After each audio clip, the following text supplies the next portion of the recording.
Hi, I'm Amy, and today we are here with Liz, and we're going to work on some extension work from the Pilates Mat sequence. One of the exercises that I really love working with people is swan, and it really works to open up the chest, shoulders, and back and create more stability and mobility in your back, really watching out for the core. So Liz is going to start off by laying on her belly.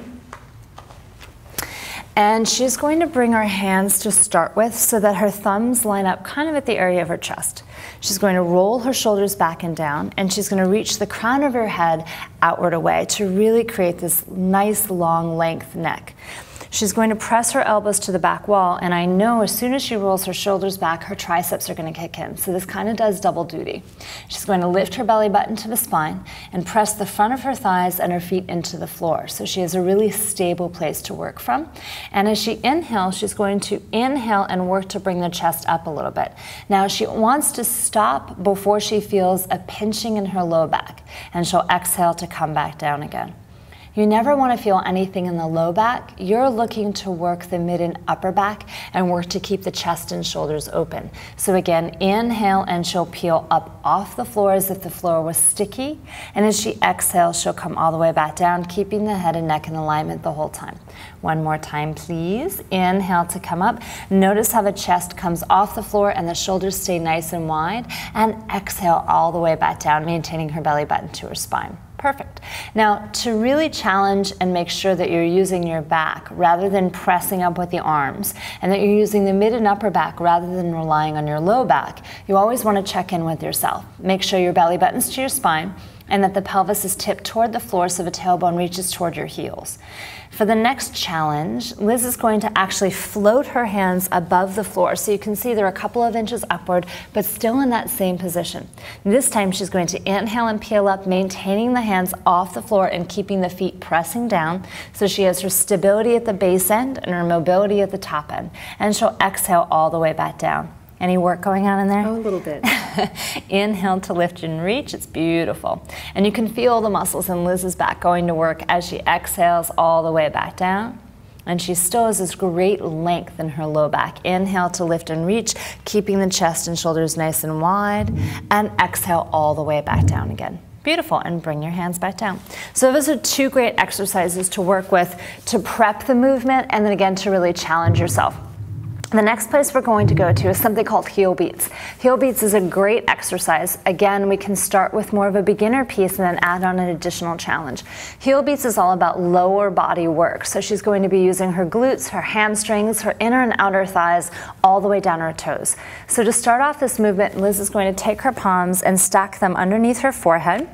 And she's going to keep her elbows pressed to the floor.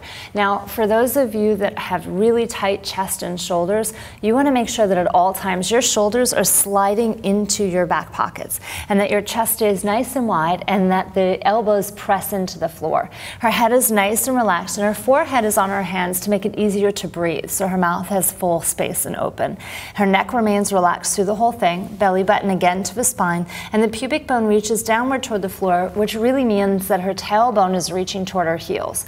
She's going to maintain her stability up here this time, and her mobility will be in the lower half of the body. As she inhales, she'll exhale and float the legs off the floor as high as she can while keeping the upper body completely relaxed. She's going to turn her feet into a Pilates V, so the heels come together and the feet will separate. And as she inhales, she's going to lift the legs a little bit higher and she's going to start beating the legs together, squeezing the inner thighs toward each other. So not only are her glutes engaged, but the hamstrings are engaged, her calves are engaged, her inner and outer thighs are engaged. Inhaling for 4 counts, 2, 3, 4, and exhaling through the mouth for 4 counts. Again, keeping the neck and shoulders relaxed. One more set. Inhale, 4, and exhale, 2, 3, 4. Beautiful, and bring the legs back down again. Now, if you find yourself pushing upward and feeling your shoulders lift to your ears or the lower back start to pinch, you've lost the core control. So you want to stop the exercise, relax back onto the floor like Liz is now, and then reposition yourself again by pulling the shoulders to your back pocket, pulling the belly button up to your spine, keeping that pelvic tilt, and reposition the whole body.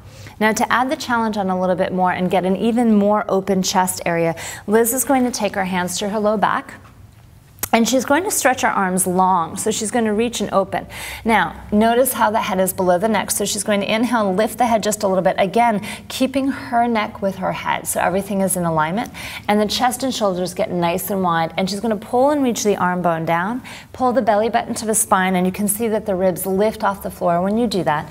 And she's going to lift the legs up as she inhales and lift the head just a little bit higher. Liz has beautiful extension in her back, so if you don't come up this high, that's quite okay. And she's going to start with heel beats again as she inhales through the nose for 4 counts and then exhales through the mouth, keeping the belly button lift to the spine. Inhale and exhale, keeping everything nice and open. Inhale again and exhale. How you doing? One more time. Inhale. She can tell her body's really working over here. And exhale, and then she'll release all the way back down to the floor. Beautiful. And you can turn your head to one side and bring your hands out of the way. Perfect, so bring your hands underneath you and then you can press backwards into a seated position to release your low back. Now, if it's comfortable for you at the end, you can end in a child's position. Not everybody's knees love to be in that position, so as soon as you have a nice stretch in your low back, you can change to another option, but that'll help release anything for the low back. So remember, come on up, Liz. If you're in this position and you're feeling any cinching into your low back area, kind of between the SI joints down here, it means you've lost your core. So you want to keep the belly nice and tight through the whole movement. You always want to have that nice relaxed neck. So thanks, so Liz, for helping us out today, and you get a chance to work on this at home, everybody. We'll see you again real soon. Thanks so much for watching.